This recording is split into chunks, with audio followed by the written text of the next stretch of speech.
Good morning. നമുക്കിന്നൊരു സാമ്പാർ ഉണ്ടാക്കിയാലോ. ഒരു സ്പെഷ്യൽ സാമ്പാറാണ്. ഒരു കുക്കർ എടുക്കാൻ നമുക്ക് വെജിറ്റബിൾസ് ഇടാം. തക്കാളി, ഉള്ളി, പച്ചമുളകിൻ്റെ അതും ഇടാം. കുറച്ച് മുളക് പൊടി എന്ന് പറഞ്ഞാൽ നമ്മളെ മിക്സ് മുളകും മല്ലിയും മഞ്ഞളും മിക്സ് ചെയ്തിട്ടുള്ളത്. കുറച്ച് ഉപ്പും ഇടാം, വെള്ളം ഒഴിക്കാം, എന്നിട്ട് വേവിക്കാൻ വെക്കാം. ഒരു 3-4 വിസിലിനുള്ളിൽ വെന്ത് കിട്ടും. അതിന് വെജിറ്റബിൾ മുറിക്കുന്ന രീതി പോലെ ഇരിക്കും. പിന്നെ ഒരു പാൻ എടുക്കുക, അതിൽ കുറച്ച് വെളിച്ചെണ്ണ ഒഴിക്കുക, ചോറ് വെക്കുന്ന അരി ഉണ്ടാവില്ലേ, ആ അരി ഇടുക, ഒന്ന് വറുക്കുക.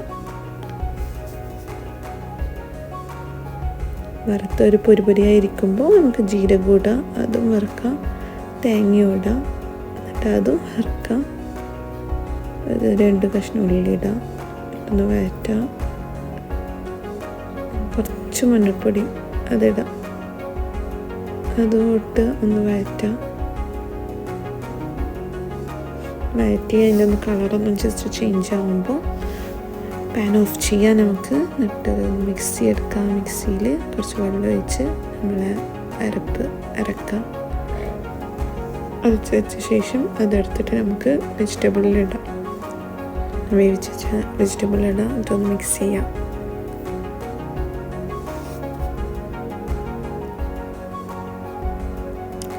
പിന്നെ ഒരു പാൻ എടുക്കുക, ആ പാനിൽ കുറച്ച് വെളിച്ചെണ്ണ ഒഴിക്കുക, എന്നിട്ട് കടുക് ഇടുക. അത് പൊട്ടുമ്പോൾ നമുക്ക് ജീരകം ഇടുക. രണ്ടും കൂടി പൊട്ടുമ്പോൾ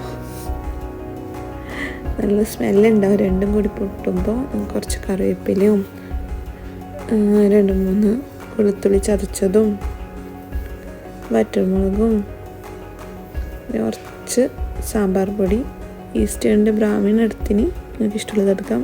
ഈസ്റ്റേണിൻ്റെ കായപ്പൊടിയും എടുത്ത് കുറച്ചിട്ട് അതൊന്ന് വഴറ്റാം. അപ്പോൾ ഓയിൽ കുറച്ച് കമ്മിയായതുകൊണ്ട് ഞാൻ കുറച്ച് ഓയിൽ ഒഴിച്ചിനി. എന്നിട്ട് അതൊന്ന് വഴറ്റി ശേഷം അതെടുത്ത് നമ്മൾ വെജിറ്റബിളിൽ ഒഴിക്കുക. എന്നിട്ട് അതൊന്ന് തിളപ്പിക്കാൻ വെക്കുക. ഉപ്പെല്ലാം കറക്റ്റാണെന്ന് നോക്കാം. നമ്മളെ സാമ്പാർ സെർവ് ചെയ്യാം. House it.